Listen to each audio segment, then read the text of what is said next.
My newspaper, The Independent, keeps 2 correspondents in the Middle East, myself in Beirut and a colleague in Jerusalem. If the borders were open, the journey would be a mere 3 hours' drive. Yosef Shibbol's home at Acre is just on the other side of the frontier, but the borders have been closed since 1948. So I have to make a 300-mile journey. From Beirut I travel to the island of Cyprus on a Lebanese aircraft, then catch a flight to Israel. But I'd have to delay that search for Yosef Shibbol's home because Gaza was in revolt. The road to Gaza, to what is supposed to become Yasser Arafat's Palestine, stretches south to an Israeli roadblock that even before the PLO-Israeli Accord looked like an international frontier post. Hi. We're going to Gaza, British journalist, Channel 4 television. Thank you.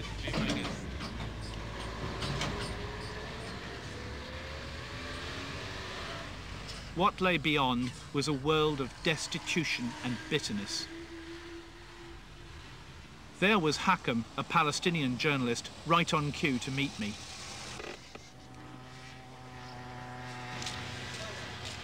Even the new Israeli car in which I was travelling had to be exchanged for an old car with Gaza plates. Hamas men shoot at cars with Israeli plates. What a great car you have here. What a heap of rubbish. This would have been put on a junk heap a long time ago in Beirut.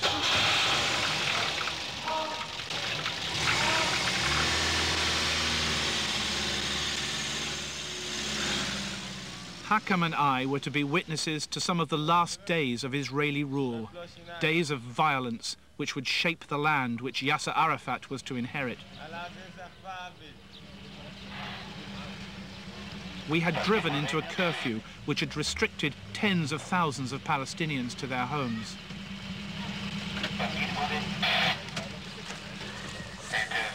Is your curfew finishing now? It's finished? Your curfew is over? You had a curfew here. Is it finished now? No, but you're hanging around. You're hanging around or we are? We are. You're not.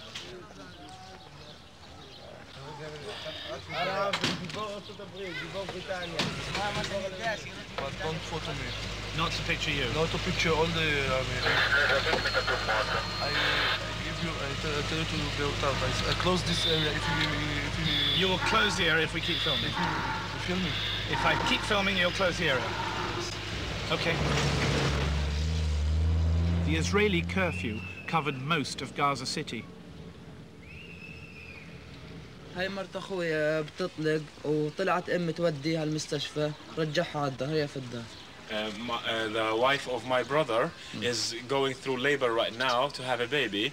My mother tried to take her this morning to the hospital. The soldiers send her back and she's going to have the baby inside. Is she here now? هلا هي جوا هون؟ هي جوا. Yes, she is inside. And have the soldiers been told about this?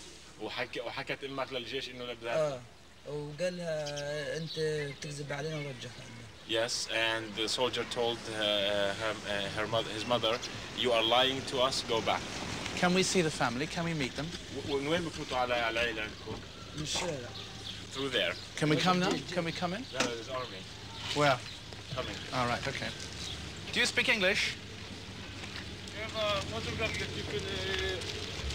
I'm British journalist Robert Fisk of The Independent. This is a crew from British television Channel 4. I don't speak Hebrew. Can you speak English to me? Do you have a paper? My pass? Yes. Sure.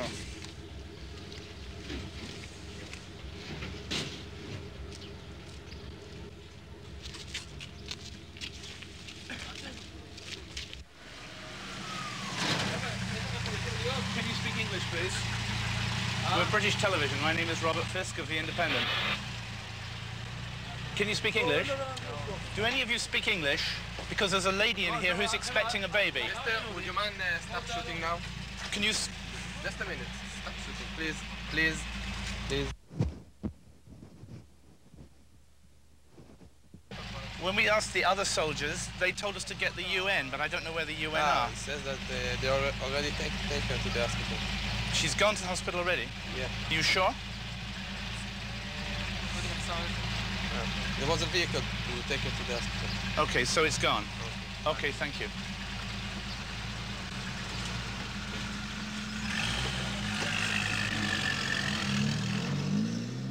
So the woman had been taken to hospital. But had she? مرحبا السلام عليكم كيف حالك؟ نحن صحفيين انجليزي انا مراسل شكل اصل من جريده اسمها اندبندنت من لندن يسلموا شكرا جزيلا شكرا يسلموا. What is your wife's name? ايش اسم مرتك؟ أمال لبد Amal. How old is she? قديش عمرها؟ 16 سنة 16 years old. مرحبا. حكم. I'd like to talk to this lady. السلام عليكم. كيف حالك؟ أنا اسمي روبرت فيسك من جريدة اندبندنت من لندن. اهلا وسهلا. شو هلا؟ Amal, are you expecting your baby now? انت هلا راح يجيك البيبي الطفل؟ وجع معي كثير مغص كان. I have stomach aches and back aches. When did this start? امتى بلش الوجع؟ من الساعة 4 الصبح. About 4 o'clock this morning. Before the curfew came. قبل ما يحطوا المنع؟ كان منع. It was already imposed by then. Is it her first baby she's having? هذا أول طفل؟ Yes. Yes. Okay, let's see if we can get her to the hospital. Palestinians have been living under these conditions for 2 decades. But even 5 years ago, I doubt if this pregnant woman would be wearing an Islamic veil. 5 years ago, the Israelis wouldn't have been fighting Hamas and other armed Islamic groups in the streets of Gaza.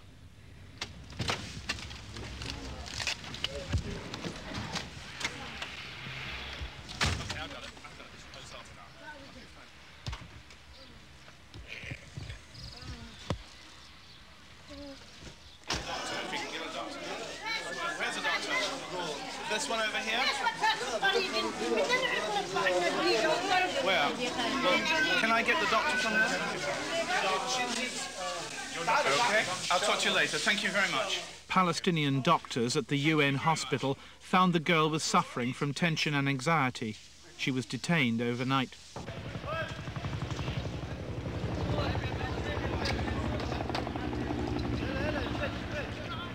Occupation is corrosive.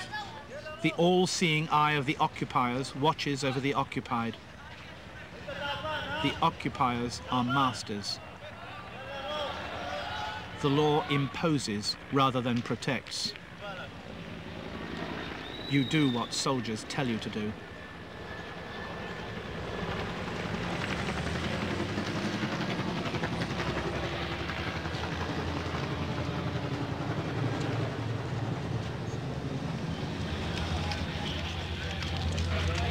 Yalla. Die. Finished for today. 136 on the air. Okay. Take your things and go away. It's finished. It's over. It's a closed The area is military closed area. and you might not take pictures here. Okay. How Okay. far back can we go? I mean, we're obviously moving around the city. I mean, No matter how far back, what is the matter that you can't take pictures?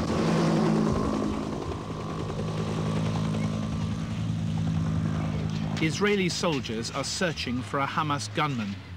If they find him, the people who live here will be made to suffer.